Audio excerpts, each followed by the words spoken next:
ఏపీలో అంతంత మాత్రంగా ఉన్న కాంగ్రెస్ పార్టీకి అల్లూరి జిల్లాలో మరో షాక్ తగిలింది.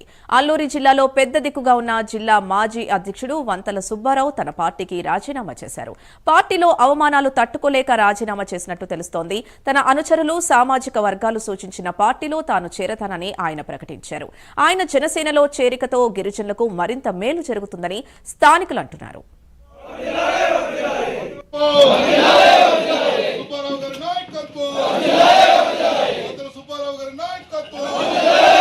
అనంతరము ఆ రోజు మరి జాయిన్ అయినటువంటి మరి పెద్ద మనిషి వైఎస్ఆర్ పార్టీలో అన్ని అనుభవించి కాంగ్రెస్ పార్టీకి మరి తీర్థం పుచ్చుకున్నారు.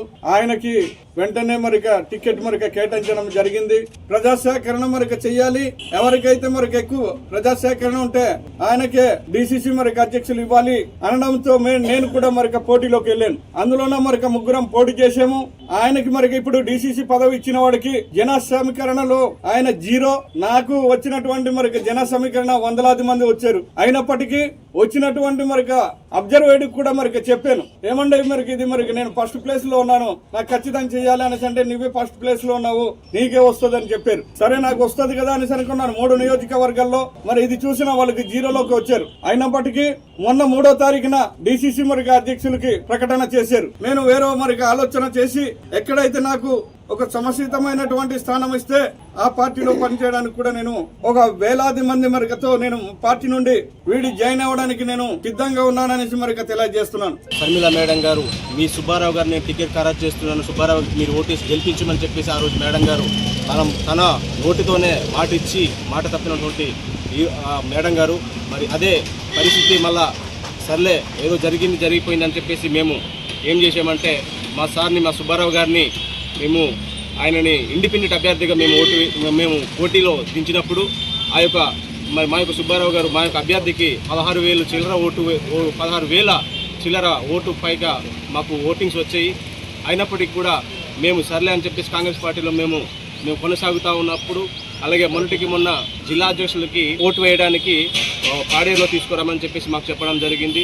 అక్కడ జన ఆదరణ ఉండాలి, జనాలు చూపించుకోగలగాలి అని చెప్పేసి అన్నప్పుడు మేము మా జనాలని తీసుకెళ్ళి అక్కడ ఓటింగ్ జరిగింది. అరకులో శాంతకుమారి గారు, పాడేరులో అలాగే ఈ సతక బుల్లిబాబు గారు, అలాగే వంతల సుబ్బారావు గారు, ఈ ముగ్గురు క్యాండిడేట్లు ఇక్కడ పోటీ చేసినప్పుడు అత్యధిక మెజారిటీ వంతల సుబ్బారావు గారికి వచ్చింది. కనీసం అక్కడ ఒక 100 మంది కాదు కదా, ఒక 20 మంది కూడా లేనటువంటి వ్యక్తికి ఏ విధంగా జిల్లాధ్యక్షులు ఇచ్చారని చెప్పేసి మేము ప్రశ్నిస్తా ఉన్నామండి. అసెంబ్లీ ఎన్నికల్లో వంతల సుబ్బారావు గారిని ఎమ్మెల్యే క్యాండిడేట్గా ఖరారు చేసి వేలాది మంది జనాల్లో ఖరారు చేసినప్పటికీ పార్టీలో వచ్చిన సతక బుల్లిబాబు గారికి అసలు జెండా మోయిన సతక బుల్లిబాబు గారిని ఎమ్మెల్యే క్యాండిడేట్గా ఖరారు చేశారు. దాని మూలానే శర్మిల గారితో మాట్లాడితే మీకు ఖచ్చితంగా సముచిత స్థానం కలిగిస్తామని చెప్పి మీకు అసలు గ్రౌండ్ లెవెల్లో రిపోర్ట్ లేదు, మీకు ఓటు బ్యాంక్ లేదు, సుబ్బారావు వెనకాల అసలు కార్యకర్తలు లేరని చెప్పి మాకు హేళన చేశారు. అలా అయినప్పటికీ వంతల సుబ్బారావు గారు కాంగ్రెస్ పార్టీ రెబల్ అభ్యర్థిగా పోటీ చేసి 16,000 ఓట్లు సంపాదించారండి. ఎలక్షన్ తర్వాత కూడా కాంగ్రెస్ పార్టీలోనే వంతల సుబ్బారావు కొనసాగారు. రేపు కాంగ్రెస్ పార్టీ గుర్తిస్తుందని చెప్పి ఆశతో ఉన్నప్పటికీ మొన్న డిసిసి అధ్యక్షులు వేరే అతనికి ఇవ్వడంతో అసంతృప్తి అయింది. మాకు కాంగ్రెస్ పార్టీ అయితే ఎప్పటికీ మాకు సముచిత న్యాయం కల్పించదని తెలుసుకొని కాంగ్రెస్ పార్టీని వీడి వేరే పార్టీలోకి చేరడానికి సంసిద్ధంగా ఉన్నాం. మరి కాంగ్రెస్ పార్టీ అనేది ఈరోజు సుబ్బారావు గారికి గుర్తించకపోవడం అనేది చాలా బాధాకరమైన విషయం. ఈరోజు సుబ్బారావు గారు ఈ ప్రాంతంలో మరి కాంగ్రెస్ పార్టీ ఈ స్థాయిలో ఉండడం అనేది అది సుబ్బారావు గారు వల్లనే. ఎందుకంటే ఇక్కడ మరి ఈ రాష్ట్రంలో ఎక్కడ లేనటువంటి కాంగ్రెస్ పార్టీని ఈ జిల్లాలో మరి ఉన్నదంటే సుబ్బారావు వల్లనే.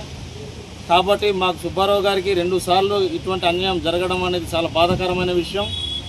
ఆయన రాత్రి పగలనక మరి పార్టీ కోసం ప్రాణాలైనా పెట్టే వ్యక్తి ఈరోజు ఎవరో అనామకుడు మరి వేరే పార్టీ నుంచి వచ్చిన వెంటనే ఆయనకి